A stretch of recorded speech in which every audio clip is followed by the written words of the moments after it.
Powered by the Montana Television Network. This is the 10 o'clock news on Q2, Montana's news leader.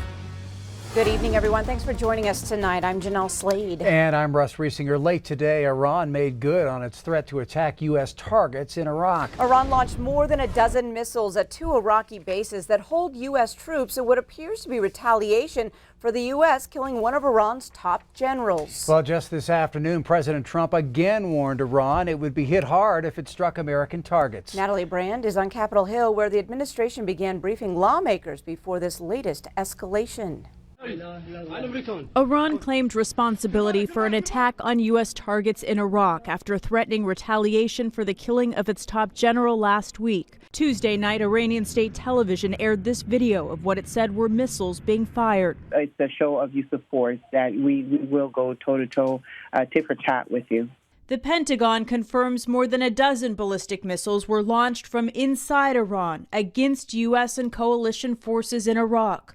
One target was in Erbil in northern Iraq. We heard two large explosions here. Shortly after those explosions, we also saw helicopters in the air, too, buzzing Erbil. The other target was the Al-Assad Air Base, about 100 miles northwest of Baghdad. It's home to U.S. service personnel. President Trump made a surprise visit to the base in December of 2018, and Vice President Mike Pence made an appearance there this past November. Prior to the attack, President Trump repeated a dire warning to the regime. If Iran does anything that they shouldn't be doing, they're going to be suffering the consequences, and very strongly. The vice president called top congressional leaders to inform them of the attacks. They had just been briefed in person about the intelligence leading up to the killing of Iran's top general. Lawmakers reacting to the attacks have questions. Right now, we're in a defensive posture. What we don't know if this is the first of more than one wave. I am questioning whether or not the Trump administration has a coherent strategy for what to do next. Late Tuesday, President Trump met with his top advisors at the White House. He tweeted, "Assessment of casualties and damages taking place now. So far, so good." The president says he'll make a statement Wednesday morning.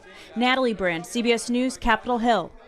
Iran's foreign minister tweeted the action was taken in self-defense for the killings of its citizens and senior officials. He said the regime does not want escalation or war, but will defend itself against aggression. Well, due to the conflict overseas, U.S. airports, including Billings Logan, are now operating under a terrorism advisory. The Department of Homeland Security ordered increased security presence at large and small airports. Assistant Director of Aviation Shane Ketterling tells Q2 he cannot divulge specifics about the Billings Airport, but says they are working behind the scenes. Homeland Security urges Americans to continue to travel and attend public events, but asks all travelers to report any suspicious activity to local law enforcement. Puerto Rico's governor has declared a state of emergency in the U.S. territory following 2 days of powerful earthquakes.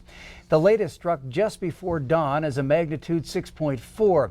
Near the quake's epicenter, at least one person is reported dead. Residents are being told to evacuate, others forced to escape their collapsed homes. A 5.8 magnitude quake struck the day before.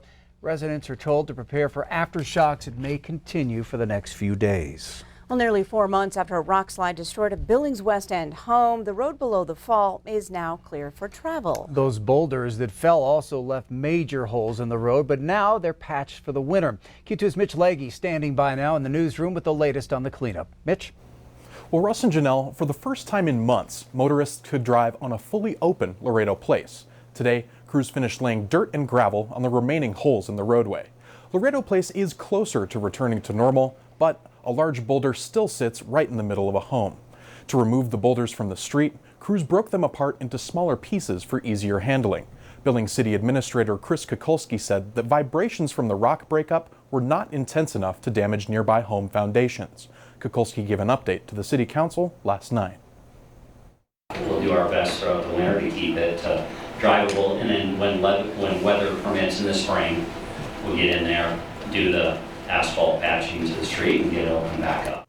And Kukulski also noted that the city water line in the area of the rockfall was not damaged. So until the spring hits, the patch of dirt will remain on Laredo Place. Russ and Jeanelle. All right. Thank you, Mitch. Well, today, a symbol of support and solidarity as the search for a missing HARDIN teenager approaches 1 week. Well, today, 3 buses packed with students and educators made their way from HARDIN to the rest area where 16-year-old Selena Not Afraid was reportedly last seen. Q2's Zoe Zandora was there to share the moment and bring us their message.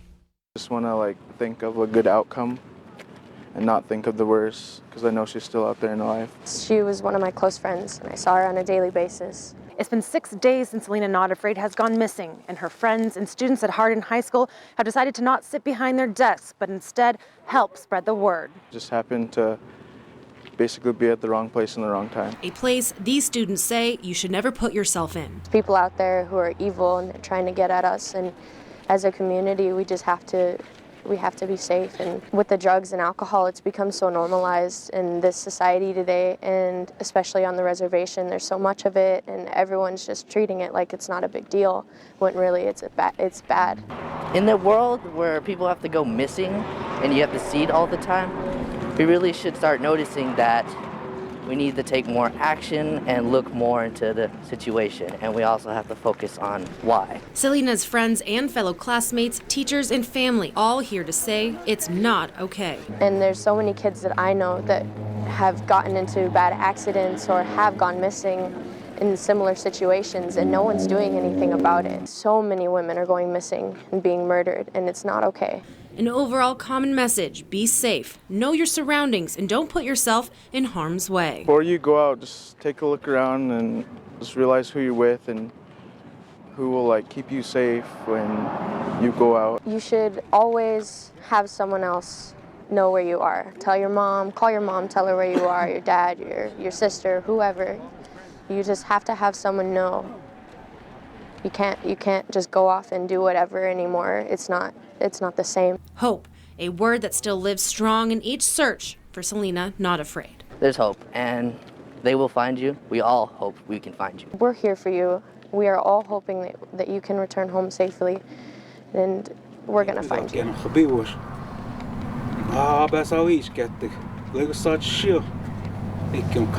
HARDIN, Zoe Zandora, MTN News.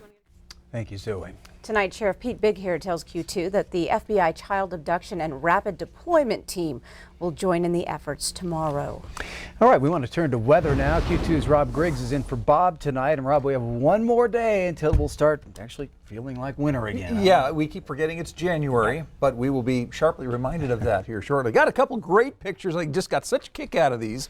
My friend Brittany Hoots was down at Colson Park, captured these two buddies hanging out together. We got a Baldy and we got a Goldie out there. We were out for a drive the other day, Tammy and I, and we saw 5 eagles. We call that a good day. Here's another picture. Just love these bald eagles. It's dinner time.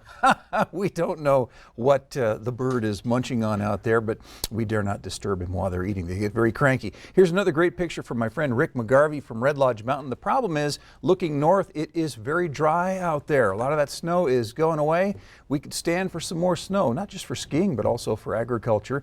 Do we have any in the forecast? Well, I have all those details and some cold weather on the way. Just a little bit, guys.